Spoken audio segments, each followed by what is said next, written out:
In 1637, at the peak of the Dutch tulip mania, a single tulip bulb traded for more than the price of a canal house in Amsterdam. In 1929, shoeshine boys were handing out stock tips days before the crash that started the Great Depression. In 1999, companies with no revenue added billions in value by putting .com after their names. And in 2021, cartoon pictures of apes sold for the price of homes. For centuries, wildly different assets, identical script, and every single run of that script was powered by the same four-letter feeling. FOMO, the fear of missing out, is not a personality flaw, and it is not a modern buzzword invented for social media. It is a measurable neurological response older than money itself, and it has exactly one function in a market: to make you buy at the moment you most shouldn't. Today, what FOMO actually is inside your brain, how it inflates every bubble on a schedule you can practically set a watch to, what it quietly costs you even in normal years, and the three-layer immune system disciplined investors use against it. Start with the biology, because FOMO is much older than trading apps.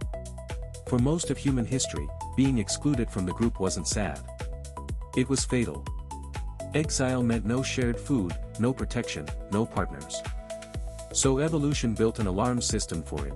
Brain imaging studies show that social exclusion activates some of the same circuitry as physical pain.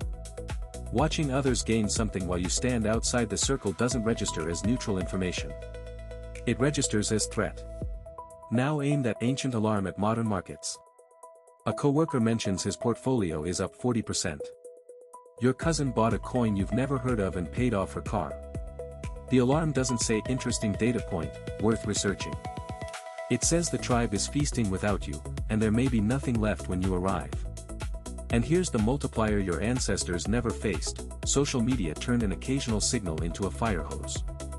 You now see the single luckiest outcome drawn from millions of gamblers, algorithmically selected because envy drives engagement, presented to you as typical. Nobody posts their liquidation notice. Your exclusion alarm was calibrated for a village of 150 people, and it is now wired to a global highlight reel of winners. Of course, it never stops ringing. Next, watch how that alarm inflates a bubble, because every mania in history runs the same 4 acts. Act 1, Quiet accumulation. Informed investors buy an unloved asset on fundamentals, and nobody notices. Act 2, Awareness. Early adopters join, prices climb steadily, and the story starts circulating. Act 3 is where FOMO takes the pen, mania.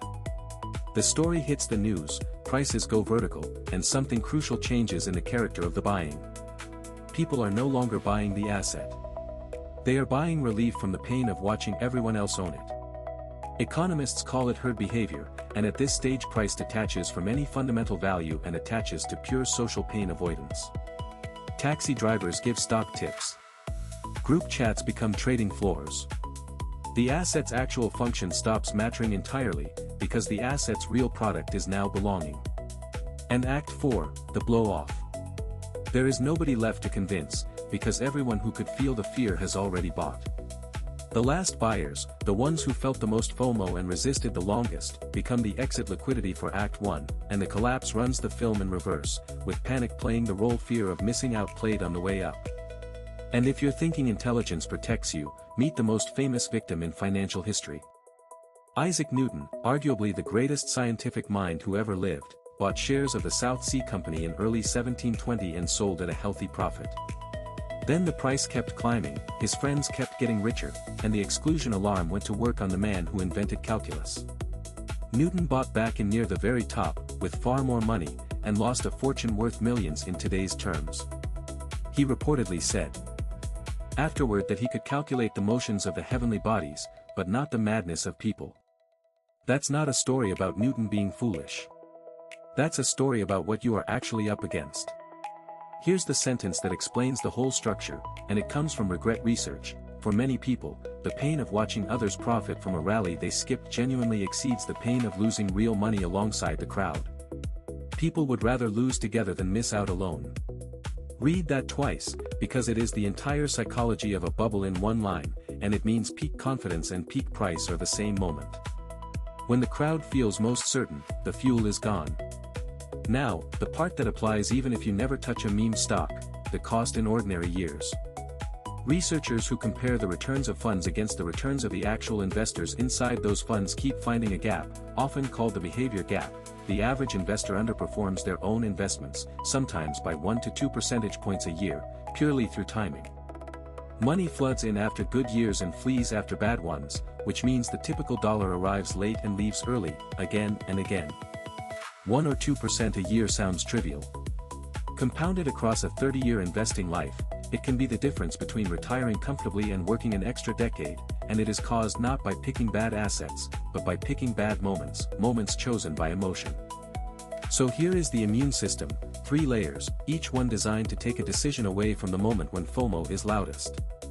Layer 1, automate your buying.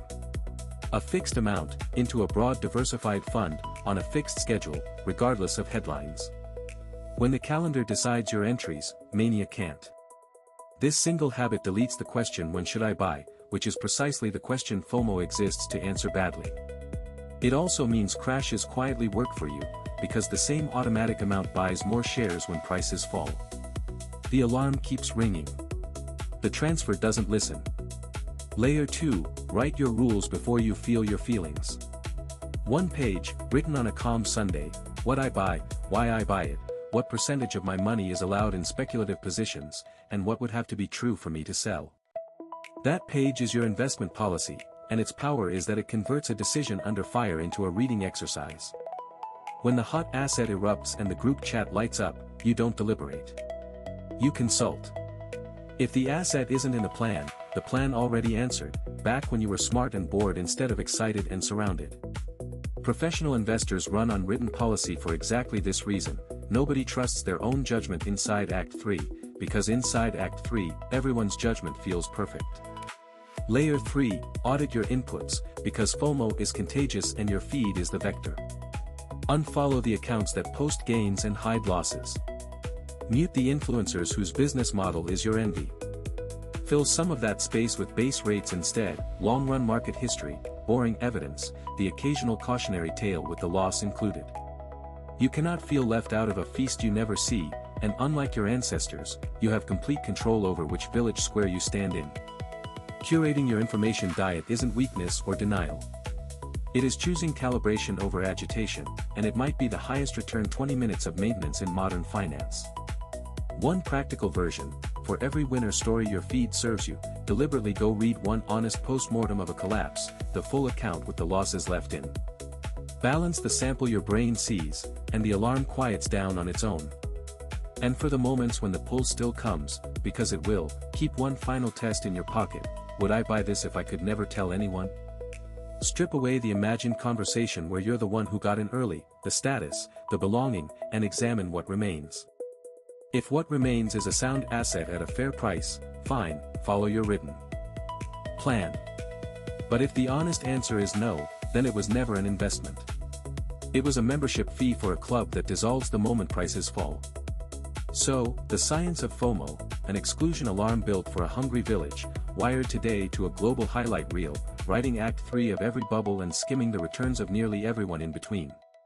You don't cure it, because it isn't a disease. It's the wiring of a social species.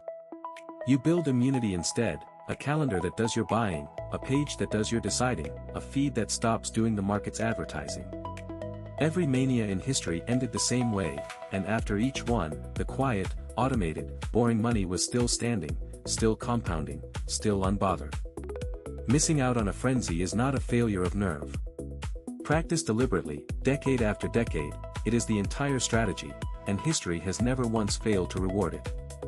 Please like to support the channel, and subscribe so you can keep up with our upcoming videos. Financial literacy is not a choice.